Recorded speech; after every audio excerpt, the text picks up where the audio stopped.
আজকে আমার দুপুর বেলায় প্রায় 40,000 টাকার মতো হারিয়ে গিয়েছিল। জেলার নাম বলবো না, বদনাম হবে। তো আজকে হোটেলে উঠেছি, সারা রাত জার্নি করে গিয়ে সকাল 9টায় সকাল হয়ে গেছে। তো আমি আবার পায়জামার পকেটে টাকা রেখেছিলাম প্রায় 35 থেকে 40 কাছাকাছি এরকম কিছু একটা অ্যামাউন্টের টাকা। তো ঘুমানোর আগে টাকাটা পকেট থেকে বের করে বালিশের নিচে রেখেছি, বালিশের নিচে। তো ঘুম থেকে উঠেছি, জোহরের নামাজ পড়েছি, বের হয়ে গিয়েছি বাহিরে দুপুরের লাঞ্চ করার জন্য।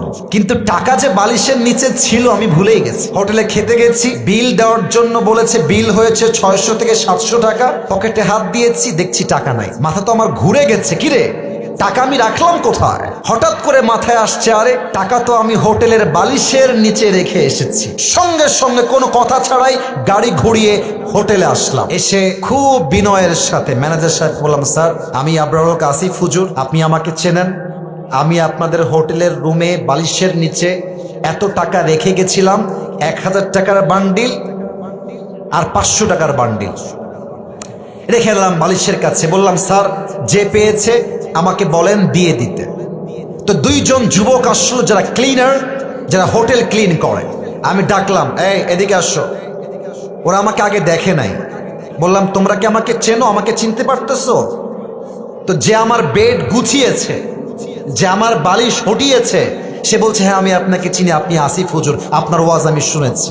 তো ওকে বললাম, বাবু যেহেতু তুমি আসিফ হুজুরকে চেনো, দেখো বাবা আমি তোমার সঙ্গে ঝামেলা চাই না। আমার বালিশের তলে আমি টাকা রেখে গেছি, আমি 100% ড্যাম শিওর। টাকাটা বাবা আমাকে দিয়ে দাও, তোমাকে আমি হাদিয়া দিয়ে বাসায় চলে যাব। যুবকটা মুখের উপরে বলছে, না আমি টাকা দেখি নাই, জীবনেও না, এটা সম্ভব না, আমি 1 টাকাও হাত দেই নাই। আমি বললাম, প্লিজ ট্রাই টু আন্ডারস্ট্যান্ড, একটু বোঝো, আমার বাদ মাগরিব প্রোগ্রাম, আসর আজান হয়ে গেছে, দিয়ে দাও বাবা, কোনো ঝামেলা চাই না, থানা পুলিশ চাই না, দিয়ে দাও। আমি বুঝালাম, আমার ড্রাইভার বুঝালো, পিএস বুঝালো, ম্যানেজার বুঝালো, সে বুঝতে রাজি না। এবার হোটেলে মালিক চলে আসছে, বড়লোক, শিক্ষিত, অনেক বড় ঘরের মানুষ তিনি, এবং তিনি একজন অ্যাডভোকেটকেও নিয়ে আসছে। সিসিটিভি ক্যামেরা ওপেন করা হলো, কে গেছে হুজুরের রুমে আর কে বের হয়েছে। তা আমি চোর ধরতে গিয়ে নিজেই চোর হয়ে গেছি। তারা আমাকে বলতেছে, আপনি যে টাকা রাখছেন তার প্রমাণ কোথায়?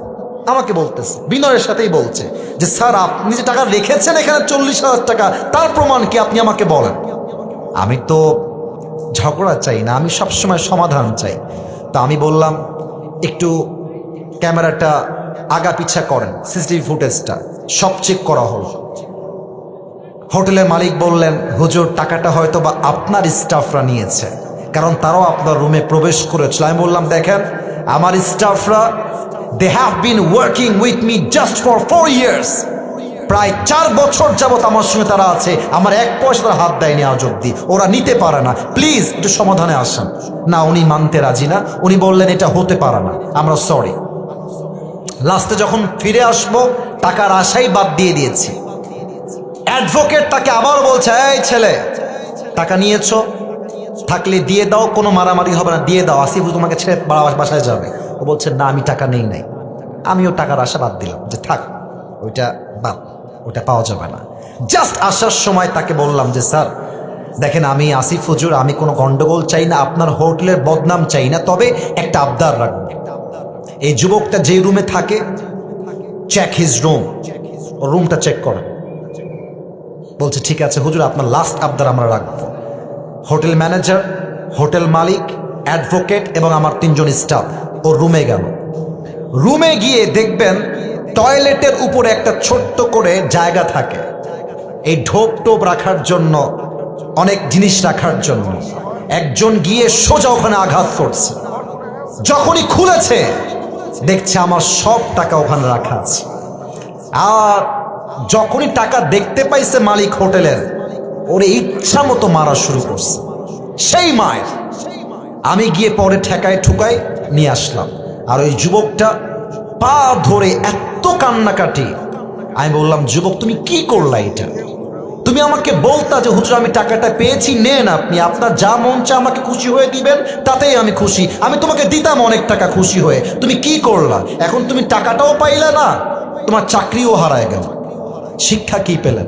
শিক্ষা একটা, যদি আপনি জ্ঞানী মানুষ হয়ে থাকেন, আপনি মাথায় রাখবেন যে আমার এই টাকাটা দামি নয়, আমার বিশ্বাসটা দামি।